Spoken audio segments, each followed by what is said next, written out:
आज आषाढ शुद्ध पौर्णिमा अर्थात गुरुपौर्णिमा आणि आज गुरुपौर्णिमेचा देशभरामध्ये उत्साह पाहायला मिळतोय। राज्यातल्या दत्त मंदिरांसह शिर्डी, अक्कलकोट आणि शेगावमध्ये भाविकांची मांदियाळी पाहायला मिळते।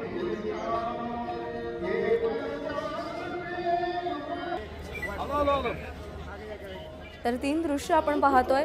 शिर्डीतल्या साई मंदिराची, अक्कलकोटमध्ये स्वामी समर्थांचा जो मठ आहे तिथली आणि गजानन महाराज मंदिर शेगावमधलं आज गुरुपौर्णिमेच्या निमित्तानं आपल्या गुरूंना वंदन करण्यासाठी, कृतज्ञता व्यक्त करण्यासाठी म्हणून हजारो भाविक, हजारो भक्तगण आज शिर्डी, अक्कलकोट आणि शेगावमध्ये गर्दी करतात। दरम्यान अक्कलकोटमध्ये दाखल झालेल्या भाविकांच्या भावना जाणून घेतल्यात आमचे प्रतिनिधी आफताब शेख यांनी। गुरुपौर्णिमेनिमित्त आम्हाला आमच्या गुरुचे दर्शन घ्यायचे होते, स्वामी महाराजांचे दर्शन घ्यायचे होते। आम्ही कमीत कमी 3 ते 4 तास रांगेत उभारून आता आम्ही मंदिरात पोहोचलो आहे।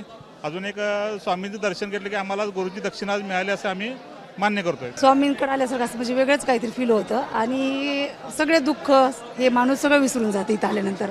आणि आम्ही रोज संध्याकाळी बीडवरून इथे येतो पहाटे 5ला आणि ह्या टायमिंगला दर्शनाला एवढीच गर्दी असते कंटिन्यू आणि खरोखर स्वामींची लीला अपरंपार आहे। अहमदनगर अहिल्यानगरवरून आलोय।